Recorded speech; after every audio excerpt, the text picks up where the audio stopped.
Assalamu alaikum students.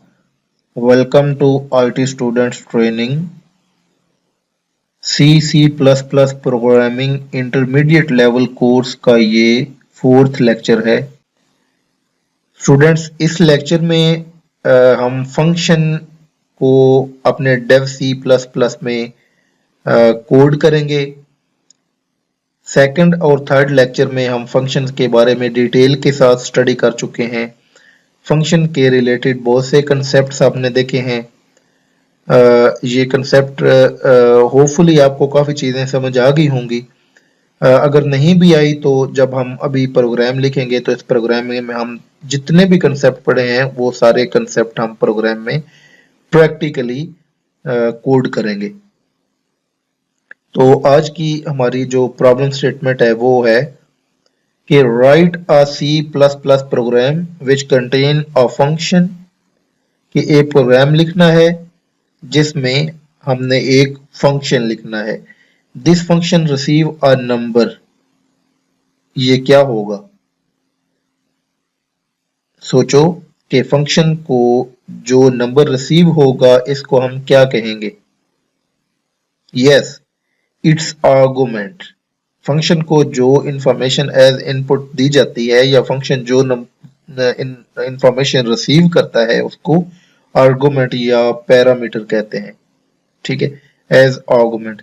Calculate its square, तो जहां पे ये स्क्वायर कैलकुलेट करेगा उस पोर्शन को, इस चीज को हम क्या कहेंगे? Yes, processing. ठीक है, तो ये प्रोसेसिंग करेगा। एंड रिटर्न द स्क्वायर, और जो स्क्वायर करने के बाद नंबर से जो स्क्वायर करेगा जो रिजल्ट होगा वो हम रिजल्ट रिटर्न करेंगे। ठीक है,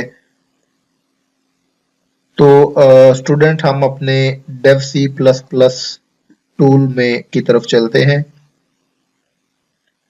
डेव C++ में हम चलते हैं और इसमें हम एक न्यू फाइल जो है वो सोर्स फाइल क्रिएट करते हैं। ये एक न्यू सोर्स फाइल क्रिएट हो गई। इसमें ये अगर आप टॉप पे देखें तो जो फर्स्ट लाइन है, मैं आपको अगेन, चूंकि इस कोर्स में ये हमारा फर्स्ट प्रोग्राम है तो इस प्रोग्राम का जो स्ट्रक्चर है, जो लाइंस हैं, इनको मैं अगेन आपको जो है वो एक्सप्लेन कर देता हूं कि ये जो फर्स्ट लाइन है हैश इंक्लूड, ये C++ या C का कीवर्ड है, हैश इंक्लूड। तो इसके बाद हमने जो आयोस्ट्रीम है ये एक्चुअली एक फाइल है, इसको हेडर फाइल कहते हैं। तो ये फाइल हम अपने प्रोग्राम में इंक्लूड कर रहे हैं। ठीक है, हम इंशाल्लाह नेक्स्ट लेक्चर्स में अपनी भी एक फाइल बनाएंगे और उसको हम इंक्लूड करेंगे अपने ही प्रोग्राम में। ठीक है, ये फाइल कहाँ से हम इंक्लूड कर रहे हैं? ये C++ की अपनी कुछ फाइल्स की लाइब्रेरी है। ठीक है, तो उस लाइब्रेरी से हम ये जो फाइल है ये इंक्लूड कर रहे हैं। ठीक है, मतलब ये जो फाइल इंक्लूड की जाती है ये दो जराए से आती है। फर्स्ट कौन सा सोर्स है इसका? वो है C++ की अपनी लाइब्रेरी। ठीक है, क्योंकि C की लाइब्रेरी में बहुत ज्यादा फाइल्स हैं, बहुत ज्यादा फंक्शंस हैं, बहुत बहुत मतलब बहुत ज्यादा जो है ना वो चीजें पड़ी हुई हैं, तो उसको आप इंक्लूड करते हैं। और सेकंडली ये फाइल कहाँ से आती है? सेकंड ये आती है कि हम अपनी फाइल खुद लिखते हैं, हेडर फाइल खुद लिखते हैं और उस हेडर फाइल को हम यहाँ पे इंक्लूड कर लेते हैं।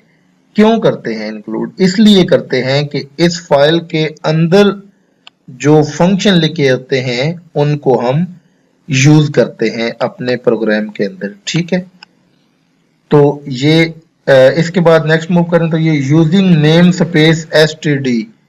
ठीक है, ये यूजिंग कीवर्ड है C++ का, नेम स्पेस कीवर्ड है C++ का, std का मतलब ये है कि स्टैंडर्ड लाइब्रेरी।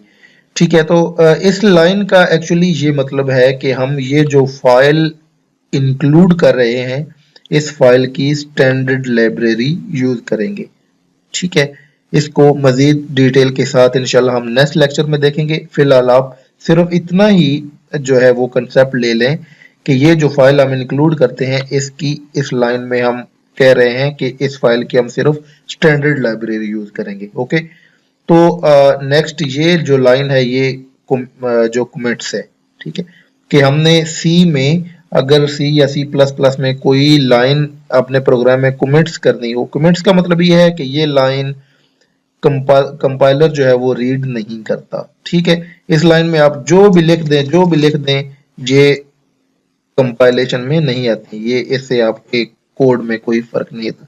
ये आप क्यों लिखते हैं, ये एक्चुअली आप लिखते हैं कि अपने किसी भी जो है वो कोड की लाइन से पहले अगर आप चाहते हैं कि उसको मैं डिमॉन्स्ट्रेट कर दूं, जैसे मैं चाहता हूं कि यहाँ पे मैं लिख दूं कि ये सिस्टम जो है सिस्टम पॉज का क्या मतलब है।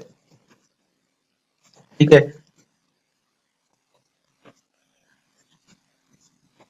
Pause at this point. ठीक है, तो ये अगर मैं लिख देता हूं तो इसका क्या मतलब है, इसका मतलब ये है कि मैं अपनी नेक्स्ट जो लाइन है इसको एक्सप्लेन कर रहा हूं, यानी कि मुझे पता चल जाएगा कि मेरी जो ये लाइन है इसकी डिटेल जो है वो क्या है। तो इसको मैंने इस तरीके से कमेंट्स कर दिया। अभी आप देखेंगे तो कमेंट्स के भी दो तरीके हैं सी सी प्लस प्लस में।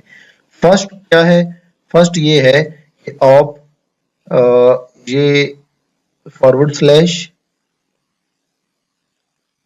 स्टैरिक और यहाँ पे आपने जो भी लिखना है कमेंट्स और उसके बाद स्टैरिक फॉरवर्ड स्लैश। ठीक है, और दूसरा तरीका क्या है कि आप डबल स्लैश और इसके बाद जो भी आपने लिखना है। ठीक है, तो ये दो तरीके हैं कमेंट्स करने के। ठीक है, आप जो भी यूज कर लें। ओके, तो इसके बाद हमने देखा मेन फंक्शन। ठीक है, ये मेन फंक्शन ये मैंडेटरी है, सी में ये लिखना जरूरी है और मेन फंक्शन के अंदर ये मेन फंक्शन की बॉडी। ठीक है, और सिस्टम डॉट पॉज। ठीक है, सिस्टम पॉज ये हम क्यों लिखते हैं, ये हम इसलिए लिखते हैं कि कमांड प्रॉम्प्ट में जब हमारा प्रोग्राम ओपन हो तो वो प्रोग्राम पॉज हो जाए। ठीक है, अदरवाइज अगर हम ये ना लिखें तो हमारा जब हम अपनी जो प्रोग्राम की एग्जी फाइल है उसको जब हम रन करेंगे तो वो कमांड प्रॉम्प्ट में ओपन होते ही क्लोज हो जाएगा। तो हम स्टार्ट करते हैं। सबसे पहले हमने क्या करना है, क्योंकि हमारा जो प्रोग्राम है वो ये है, जो प्रॉब्लम स्टेटमेंट है वो ये है कि हमने एक फंक्शन लिखना है कि जो नंबर रिसीव करे इसका स्क्वायर करे और वो रिटर्न कर दे। ओके, तो आपको पता है कि फंक्शन को डिक्लेयर कैसे करते हैं। फंक्शन को डिक्लेयर करने के लिए सबसे पहले आपको पता है कि फंक्शन की डिक्लेरेशन हमेशा मेन से पहले होती है। ठीक है, और फंक्शन की जो डेफिनेशन है वो मेन से पहले भी हो सकती है और मेन के बाद भी हो सकती है। ठीक है, तो मैं यहाँ पे जो है वो स्पेस दे देता हूँ ताकि जरा ये सेपरेट नजर आए। फंक्शन की डिक्लेरेशन में सबसे पहले जो फंक्शन रिटर्न करता है उसकी डेटा टाइप लिखते हैं। ये मैंने इंट लिख दी, मीन के इसने स्क्वायर रिटर्न करना है और इंट में करना है। ठीक है, तो ये इंट डेटा टाइप मैंने लिख दी। इसके बाद फंक्शन का नाम मैं लेट्स सपोज लिख देता हूं डू स्क्वायर। ये अपनी मर्जी से लिखते हैं, ये आप चाहें तो डू स्क्वायर की बजाय कुछ और भी लिख सकते हैं, लेकिन ये फंक्शन का नाम फंक्शन जो काम कर रहा है उससे रेलेवेंट होना चाहिए ताकि फंक्शन का नाम देखते ही पता चल जाए कि ये फंक्शन क्या कर रहा है। इसके बाद पैरेंथेसिस, स्मॉल ब्रैकेट, और स्मॉल ब्रैकेट के अंदर हम क्या लिखते हैं, इसके अंदर जो आर्गुमेंट पास किया जाता है, जो आर्गुमेंट फंक्शन को भेजा जाता है उसकी डेटा टाइप, यानी हम एक नंबर भेजेंगे जिसका ये स्क्वायर करेगा तो उस नंबर का जो डेटा टाइप है वो क्या होगा, इंट, और इसके बाद सेमीकोलन। तो ये फंक्शन की डिक्लेरेशन हो गई है। यहाँ पे मैं फंक्शन डिक्लेरेशन, ठीक है, तो ये देखें ये कमेंट्स का ये फायदा है, ये मुझे भी पता चल गया है कि ये फंक्शन की डिक्लेरेशन है।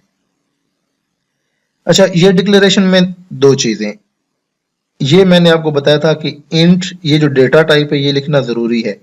डेटा टाइप के बाद आप कोई भी नाम भी लिख सकते हैं इस आर्गुमेंट का, क्योंकि ये आर्गुमेंट है ना, इस आर्गुमेंट का जो डेटा टाइप है वो इंट है, और इस आर्गुमेंट का कोई भी आप नाम भी लिख सकते हैं यहाँ पे। ठीक है, ये ऑप्शनल है, आपकी मर्जी है, आप नाम लिखें या ना लिखें, लेकिन जो डेटा टाइप है ये लिखना जरूरी है। ओके, अभी जो फर्स्ट वे है फंक्शन को डिक्लेयर और डिफाइन करने का, वो ये है कि आप डिक्लेरेशन मेन से पहले करें और जो डिफाइन है वो मेन के बाद करें, यानी मेन जहाँ पे खत्म हो रहा है, ये देखें यहाँ पे मेन खत्म हो रहा है, तो यहाँ पे मैं इसको डिफाइन करता हूँ। अभी डिफाइन करने का क्या तरीका है, डिफाइन में डेफिनेशन में सेम डिक्लेरेशन वाली लाइन आप दोबारा लिखें, इंट डू स्क्वायर, और पैरेंथेसिस के अंदर आप इंट, और यहाँ पे जो आर्गुमेंट हम पास कर रहे हैं उस आर्गुमेंट का नाम लिखना जरूरी है। नंबर लिख दें, आप कोई भी नाम लिख दें, ये आपकी अपनी मर्जी है। और इसके बाद हम नीचे करली ब्रैकेट, ठीक है, तो ये करली ब्रैकेट जो है ये स्टार्ट और क्लोज की, ठीक है। और यहाँ पे हम क्या करेंगे, हमने ये जो नंबर है, ये जो नंबर मतलब है कि इस फंक्शन को ये नंबर एज इनपुट मिल रहा है, एज आर्गुमेंट मिल रहा है, और इसकी डेटा टाइप है इंट, और ये भी पता है कि ये फंक्शन इंट ही रिटर्न भी करेगा, ठीक है। और इस फंक्शन ने इस नंबर का स्क्वायर बनाना है, तो हम लेट्स सपोज यहाँ पे एक वेरिएबल डिक्लेयर करते हैं इंट स्क्वायर, ठीक है, इंट स्क्वायर, इसको हमने डिक्लेयर कर लिया। अभी हम क्या करेंगे कि ये जो नंबर है इसका स्क्वायर करेंगे, और जो उस स्क्वायर करने के बाद रिजल्ट आएगा उसको इस स्क्वायर में सेव कर लेते हैं, ठीक है। Square is equal to number into number semicolon, ठीक है। तो ये क्लियर हो गया, ये नंबर नंबर से मल्टीप्लाई होकर स्क्वायर आ गया, और इसको हम इस वेरिएबल में सेव कर लेते हैं। और आपको पता है कि एंड पे हम कौन सा कीवर्ड यूज करते हैं रिटर्न करने के लिए, यस रिटर्न। ये देखें हमने, आपको ये चीज क्लियर हो जानी चाहिए कि ये जो बोर्ड हो जाते हैं, जो वर्ड बोल्ड हो जाते हैं, वो सी प्लस प्लस के कीवर्ड हैं। ये देखें रिटर्न मैंने लिखा तो ये बोल्ड हो गया, और मैं रिटर्न क्या करूंगा, स्क्वायर, तो ये स्क्वायर रिटर्न हो गया। ओके, तो ये फंक्शन की डेफिनेशन कंप्लीट होगी। अभी इसको हमने कॉल कैसे करना है, कॉल हम अपने मेन प्रोग्राम में करेंगे, ठीक है। तो यहाँ पे मैं यूजर को सबसे पहले कहता हूं कि यूजर कोई नंबर एंटर करे, ठीक है। उसके लिए मैं यूजर को सी आउट के जरिए बताता हूं कि please enter a number to get its square, ठीक है। तो स्क्वायर लेने के लिए नंबर एंटर करे। अभी यूजर जो नंबर एंटर करेगा वो कहाँ आएगा, वो हम कैसे लेंगे, यस सी इन में, ठीक है। तो जो सी इन में आएगा, सी इन से उसको हम फिर किसी वेरिएबल में सेव करते हैं। तो हम पहले वेरिएबल यहाँ पे डिक्लेयर कर लेते हैं इंट यूजर भी नंबर, यूजर नंबर, ये हम एक वेरिएबल डिक्लेयर कर लिया, और सी इन से हमने ये जो यूजर ने नंबर दिया वो उसको इस वेरिएबल के अंदर हमने सेव कर लिया। ओके, अभी नेक्स्ट हम यहाँ पे हम इस फंक्शन को कॉल करेंगे, इन्वोक करेंगे।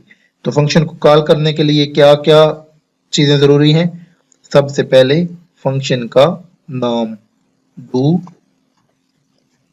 स्क्वायर, और उसके बाद स्मॉल ब्रैकेट पैरेंथेसिस में जो हमने आर्गुमेंट पास करना है उसका नाम।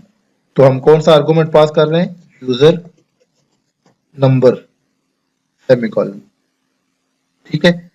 तो ये जो फंक्शन है, ये देखें, ये फंक्शन कॉल करने का तरीका है कि फंक्शन का नाम और जो आर्गुमेंट पास करना है उसका नाम। अभी ये जो फंक्शन है ये हमें कोई जो स्क्वायर है वो रिटर्न कर रहा है, तो वो जो रिटर्न करेगा उसको भी तो हमने कहीं सेव करना है। तो हम उसको सेव करने के लिए क्या करते हैं कि यहाँ पे एक int result is equal to, student ये क्लियर हुआ? ठीक है, ये फंक्शन हमें स्क्वायर रिटर्न करता है। तो इस पूरी ये जो चीज मैंने हाईलाइट की है इसका मतलब ये है कि इस नंबर का स्क्वायर, क्योंकि ये फंक्शन स्क्वायर करके रिटर्न करेगा। तो ये जो रिटर्न करेगा उसको इस असाइनमेंट ऑपरेटर के जरिए हम एक वेरिएबल रिजल्ट नाम का डिक्लेयर करते हैं और इसमें सेव कर देते हैं। ठीक है, तो इसके बाद हम सी आउट लेस देन रिजल्ट करके ये डिस्प्ले करा देते हैं। यहाँ पे यूजर को बता भी देते हैं कि square of number is equal to less than result. Okay, तो ये है प्रोग्राम जो हमारा कंप्लीट हो गया है। इसको अभी हम यहाँ से कंपाइल करते हैं। ये कहता है पहले सेव करो, तो हम सेव करते हैं स्क्वायर नंबर के नाम से मैं इसका नाम रखता हूँ, सेव करता हूँ। ये इसकी कंपाइलेशन सक्सेसफुली हो गई है, इसने कोई एरर नहीं दिया। मैं जो मैंने अपने वर्किंग डायरेक्टरी सेट की हुई है उसमें जाता हूँ और यहाँ पे ये देखें, ये स्क्वायर नंबर, ठीक है, ये है मेरी सीपीपी फाइल। ठीक है, सीपीपी फाइल कौन सी होती है? प्रोग्राम, ये जो प्रोग्राम है। ठीक है, और जब मैंने कंपाइल किया तो कंपाइल करने के बाद मेरी एक्जी फाइल जनरेट होगी। ये एक्जी फाइल, ये देखें, मैंने एक्जी फाइल को क्लिक किया तो ये आ गया। Please enter a number to get its square. मैं लेट्स सपोज लिखता हूँ 9 और एंटर करता हूँ, तो ये देखें स्क्वायर ऑफ नंबर इज 81। ठीक है, ये हमारा प्रोग्राम सक्सेसफुली, मैं दोबारा करता हूँ। लेट्स सपोज मैं नंबर यहाँ पे लिखता हूँ 2343, इसका मैं स्क्वायर लेता हूँ, ये देखें इसने इसका भी स्क्वायर दे दिया 54894649। ये कंप्यूटर के लिए तो कोई इशू नहीं है। ठीक है, तो ये हमने देखा कि फंक्शन को किस तरीके से डिक्लेयर किया जाता है, फंक्शन को कैसे इनिशियलाइज डिफाइन किया जाता है और कैसे उसको कॉल किया जाता है। तो मैं देखता हूं कि टाइम कितना हो गया है। टाइम अगर बहुत ज्यादा हो गया है तो हम इसी को नेक्स्ट लेक्चर में जो फंक्शन डिक्लेरेशन के या डेफिनेशन के जो नेक्स्ट तरीके हैं उनको हम देखेंगे। आई थिंक टाइम काफी हो गया है, तो 18 मिनट्स हो गए हैं। तो इस लेक्चर को हम यहाँ पे कंक्लूड करते हैं। इंशाल्लाह जो नेक्स्ट हमारा फोर्थ लेक्चर होगा, नेक्स्ट फोर्थ लेक्चर में हम जो है फंक्शन के जो दूसरे, क्योंकि हमने देखा था कि 3 तरीके हैं फंक्शन को डिक्लेरेशन और डेफिनेशन के, तो तीनों तरीके हम देखेंगे। ये हमने एक पहला तरीका क्या देखा कि जिसमें डिक्लेरेशन पहले होती है मेन से और जो डेफिनेशन है वो मेन के बाद होती है। नेक्स्ट में हम देखेंगे कि दोनों डिक्लेरेशन और डेफिनेशन जो है वो मेन से पहले हों। ठीक है, मोर ओवर एक हमने कैटेगरीज में भी अगर देखें तो हमने ये फंक्शन बनाया है जो वैल्यू रिटर्न कर रहा है। इसके बाद हम ये फंक्शन भी एक लिखेंगे कि जो वैल्यू रिटर्न नहीं करता। ओके स्टूडेंट, तो नेक्स्ट लेक्चर जरूर सुनिएगा, उसमें आपके फंक्शन के रिलेटेड जो है वो सारे कंसेप्ट इंशाल्लाह क्लियर हो जाएंगे। तब तक के लिए अल्लाह।